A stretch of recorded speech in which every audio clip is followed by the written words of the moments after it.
Hi, I'm Rob Does from the Netherlands chapter, and you're watching EOtv.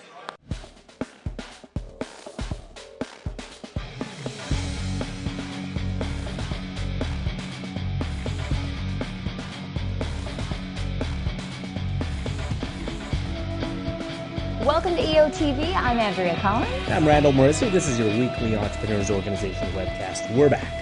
And you know what, Randall? That touches on our top story, how to keep customers coming back in a service business. We'll hear from a member who owns one of the best sky bars in the world. Nice. And we'll get into managing Generation Y, how to work with younger staff, because you know those young ones. How old are you? Plus, we've got Kaya Krippendorf with the tip of the week. I think he wants to get started. Yeah. Ever start to feel like, well, like you're getting old? For many of us, nothing brings up that feeling like managing the youngest members of our labor force, Generation Y. EO Portland member Kent Lewis works with a team that consists primarily of staff born in the 1980s, and he's got some tips on getting the most out of them. First off, remember where this generation came from. They were born wired to the web. Multitasking is their second nature. They're talented, well-educated, goal-oriented, and open-minded, but can appear less loyal, impatient, and overconfident. They often want to be involved in management decisions from day one. So, how do you motivate them and keep them happy? Here's what Kent does. Provide a flexible environment.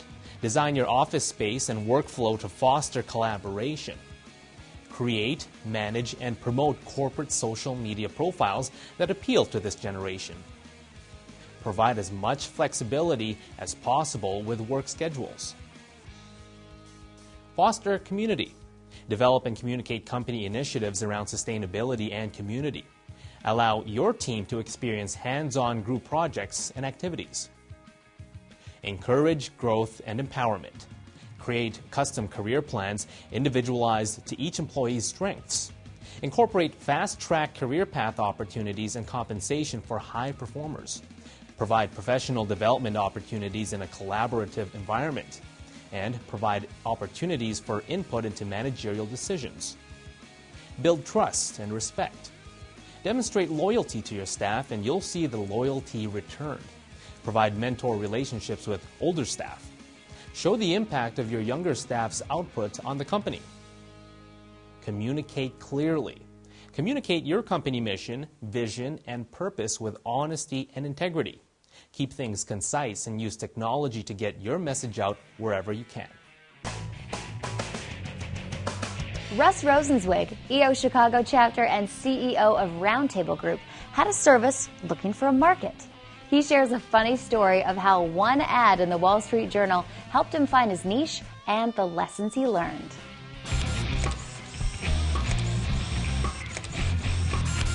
When we started our business, we had no idea if anyone in the whole world, lawyers or anyone else, would have an interest in experts. We had like 5,000 PhDs in every imaginable field. And we said, how do we find out if there are any clients? How do we figure out, like, will anyone in the whole world be interested in the service and will want to have access to, like, PhD level experts? So what we did was we ran an ad in the Wall Street Journal. When the ad ran, we all showed up at work the next morning, you know, at my one-bedroom apartment, and started staring at the phone. Finally, that one client called.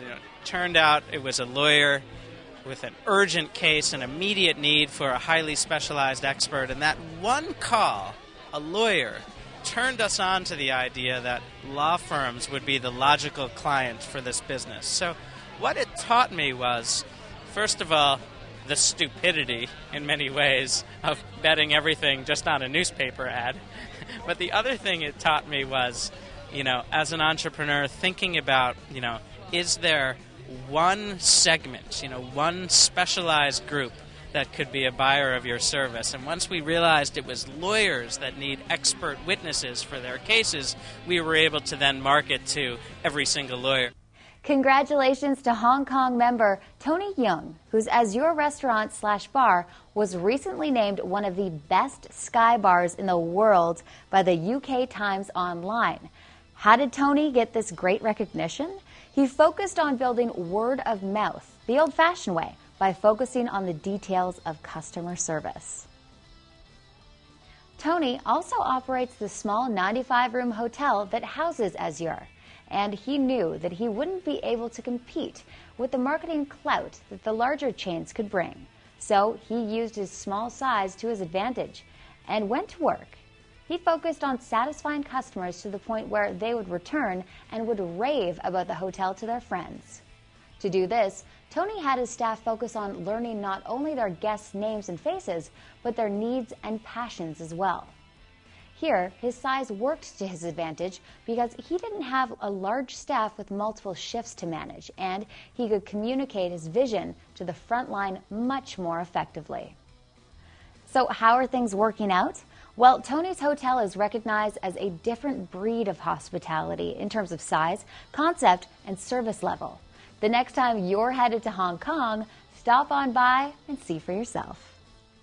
In this tip of the week, Hyung Krippendorf, author of The Art of the Advantage, shares one of these stratagems: growing your business by being helpful to your competition.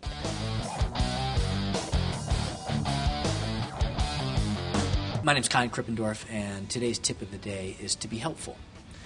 Many companies have advanced and grown by being helpful not just to their customers but also to their competitors. If you think about Google, Google's original innovation was that it did something that nobody else wanted to do. It did search when Yahoo and Alta Vista didn't want to do search anymore. And what they said is, we're a really boring company that doesn't do anything but search. We will outsource for you that which you don't want to do. Give us that dirty work. Let us wash your dishes. And they started doing search. And with that value proposition, they signed on partner after partner until they became the largest, most popular search engine in the world. And it wasn't until they established that position that they started selling advertising. When they sold advertising, Yahoo saw that Google was actually threatening it, and it cut off its deal with Google. But by then it was too late. Google already was the preferred search engine. Google's thrust was by doing what others didn't want to do, by being helpful to the competition. So it's worth stopping for 2 minutes and asking yourself, how could I be helpful to my competition? That wraps up things for us, and now I know how to get the most out of you, Randall, because I'm pretty sure you were born in the late 80s? Late 60s. I drink a lot of tea. Wow. Oh, and for those who are attending the Latin American Caribbean Conference, learn lots, have fun. And make sure you send us some pictures. Absolutely. Remember, wealth is a product of your capacity to think. See you next time. Think.